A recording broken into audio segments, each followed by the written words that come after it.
دوسری چیز جس سے کہ انسان کے اوپر اللہ کی رحمت برستی ہے اس کو کہتے ہیں استغفار. استغفر اللہ ربی من کل ذنب واتوب الیہ. قرآن مجید میں اللہ رب العزت نے حکم فرمایا واستغفر اللہ، استغفار کرو. ہمارے اکابر یہ معمول بتاتے ہیں روزانہ، استغفر اللہ ربی من کل ذنب واتوب الیہ.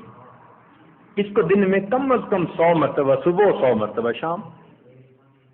زیادہ وقت ہو تو 200 مرتبہ بھی پڑھ سکتے ہیں. مگر جب پڑھ رہے ہوں تو ذرا اپنے گناہوں پر ندامت بھی دل میں محسوس کریں.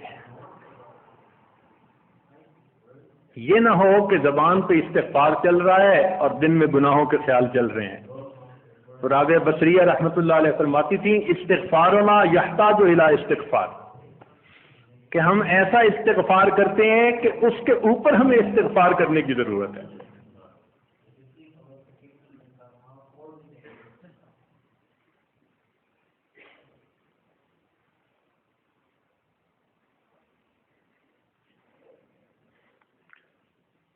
صبح برکف توبہ برلب دل پر از لطف گناہ. ہاتھ میں تسبیح، زبان پہ توبہ اور دل گناہ کی لذت میں پڑا ہوا ہے. معصیت را خن میں آیت بر استغفار ما، میرے استغفار کے اوپر تو گناہ بھی کھڑا ہنس رہا ہے. تو ایسا استغفار نہ ہو. صحیح ندامت کے ساتھ ہم استغفار پڑھیں تو اللہ تعالیٰ کی رحمت برسے گی. دلیل قرآن عظیم الشان، بات پکی. اللہ رب العزت شاہ فرماتے ہیں لولا تستغفرون اللہ لعلکم ترحمون. قرآن کی آیت. اگر یہ استغفار کرتے تو کیا ہوتا؟ اللہ تعالیٰ رحمت برساتے. تو اس کا مطلب ہے یہ گارنٹیڈ بات ہے کہ استغفار کرنے سے اللہ تعالیٰ کی رحمت برستی ہے، انسان کے روح کو غذا ملتی ہے.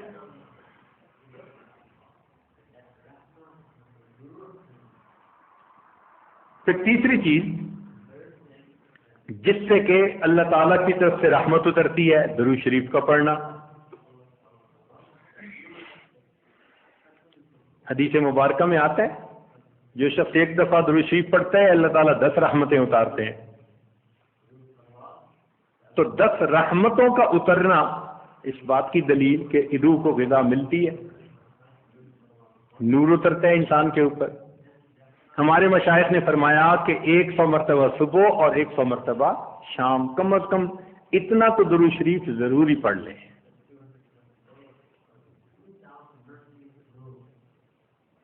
ایک صحابی رضی اللہ عنہ پوچھتے ہیں اللہ کے نبی صلی اللہ علیہ وسلم میں کتنا درود شریف پڑھوں؟ فرمایا زیادہ پڑھ، چوتھائی حصہ. زیادہ پڑھو گے تو فائدہ زیادہ. اللہ کے نبی صلی اللہ علیہ وسلم آدھا حصہ. بھائی زیادہ پڑھو گے تو زیادہ فائدہ. 3 حصے. فرمایا اور زیادہ تو 4 حصے. جب انہوں نے کہا کہ میں پورا وقت درود شریف پڑھنے میں لگا دوں گا، نبی اسلام نے فرمایا اذن یغفر لک ذنبک، تیرے گناہوں کو بخش دیا جائے گا اور تیرے غموں کو تیرے سر سے اتار دیا جائے گا. تو درود شریف کے پڑھنے سے اللہ تعالیٰ گناہوں کو معاف کرتے ہیں اور دھو دیتے ہیں. صدیق اکبر رضی اللہ عنہ فرمایا کرتے تھے کہ ٹھنڈا پانی آگ کو اتنا جلدی نہیں بجھاتا جتنا جلدی درود شریف کا پڑھنا انسان کے دلوں کی ظلمت کو مٹا دیتا ہے. سیدنا علی رضی اللہ عنہ فرمایا کرتے تھے کہ اگر اللہ تعالیٰ اور اس کے رسول صلی اللہ علیہ وسلم نے تسبیح، تکبیر، تحمید، تحلیل ان کے فضائل نہ بتائے ہوتے تو میں اپنا پورا وقت درود شریف کے پڑھنے میں گزار دیتا.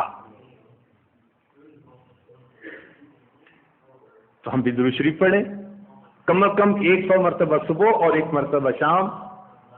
اس سے کیا ہوگا کہ دل کو غذا پہنچ جائے گی.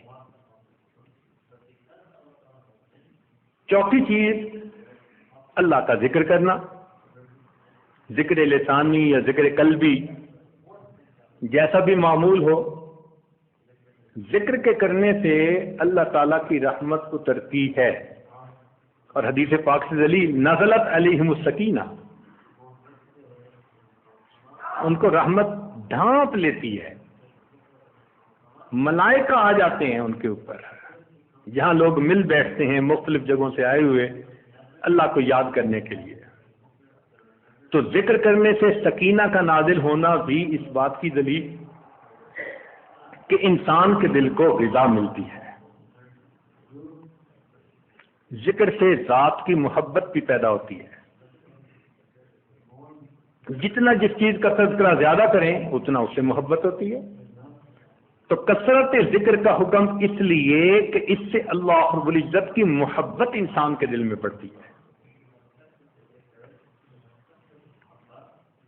یہ نغمہ فصل گلو لالا کا نہیں پابند، بہار ہو کے خزاں لا الہ الا اللہ. ہمیشہ ذکر کرنا ہے، ہر وقت کرنا ہے. موسموں کے بدلنے کا اس پہ اثر نہیں ہوتا. اس لیے ہمارے اکابر صبح شام کا کچھ وقت تھا جس میں تنہائی میں بیٹھ کے اللہ کا ذکر کثرت کے ساتھ کیا کرتے تھے.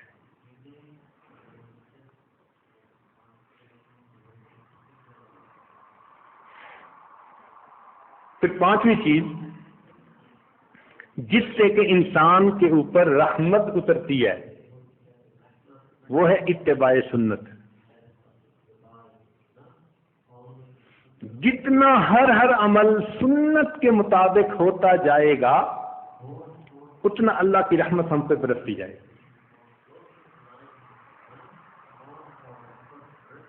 جتنا ہر عمل سنت کے مطابق. اس لیے ہمارے سلسلہ آگیا نقشبندیہ میں بیعت ہونے کے بعد پہلا کام یہی بتاتے ہیں، ہر کام کو سنت کے مطابق کرنا ہے. سر کے بالوں سے لے کے پاؤں کے ناخنوں تک اپنے آپ کو سنت کے مطابق ڈھالنا ہے. کیوں؟ ایک تو اجر ہے، ایک قرب ہے، اللہ کی محبوبیت ملتی ہے، اور تیسرا یہ چیز انسان کے روح کی غذا بھی ہے. دلیل قرآن عظیم الشان میں سے ارشاد فرمایا اطیعوا اللہ والرسول لعلکم ترحمون. اللہ اور اس کے رسول کی اطاعت کرو تو کیا ہوگا؟ تمہارے اوپر رحمت برسے گی. تو اتباع سنت سے بھی انسان پر رحمت برستی ہے.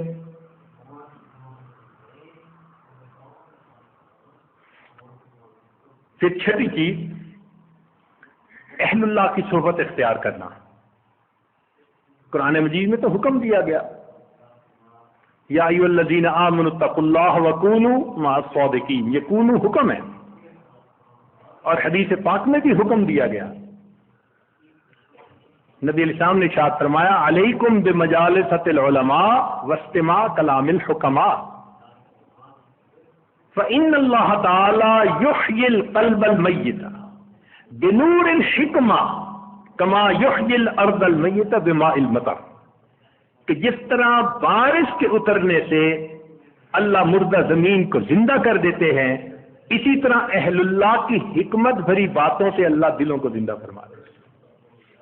تو دلوں کو غذا کا ملنا حدیث سے ثابت.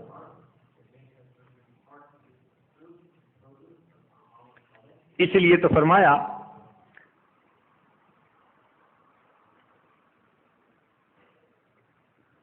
کہ انسان کہیں نہ کہیں اپنا تعلق جوڑے. مجدد ثانی رحمۃ اللہ فرماتے ہیں کہ ان مشائخ کی نظر شفا اور ان کا کلام کیمیا ہے. ان کا کلام کیمیا اور ان کی نظر شفا ہے وہی تیرے زمانے کا امام برحق، ہے وہی تیرے زمانے کا امام برحق جو تجھے حاضر و موجود سے بیزار کرے، دے کے احساس زیاں تیرا لہو گرما دے، فقر کی شان چڑھا کر تجھے تلوار کرے۔ تو یہ مشائخ کی صحبت میں اسی مرحوم رحمۃ اللہ فرماتے ہیں، گر تو سنگے خارہ مرمر شوی، چوب صاحب دل رسی گوہر شوی۔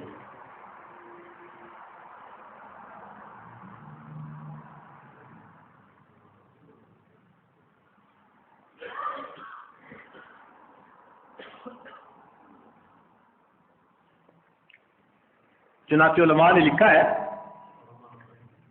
کہ ایسے مشائخ جن کو دیکھ کے اللہ یاد آئے، ان کی صفت ہوتی ہے رویتہ شفا و موعظتہ دوا۔ ان کی رویت شفا ہوتی ہے اور ان کی بات انسان کے لیے دوا ہوتی ہے۔ بلکہ فرمایا ينتفع برؤيته قبل روایته، یہ ایسے لوگ ہوتے ہیں ان کی روایت سے پہلے رویت سے ہی فائدہ ہو جاتا ہے بندے کو۔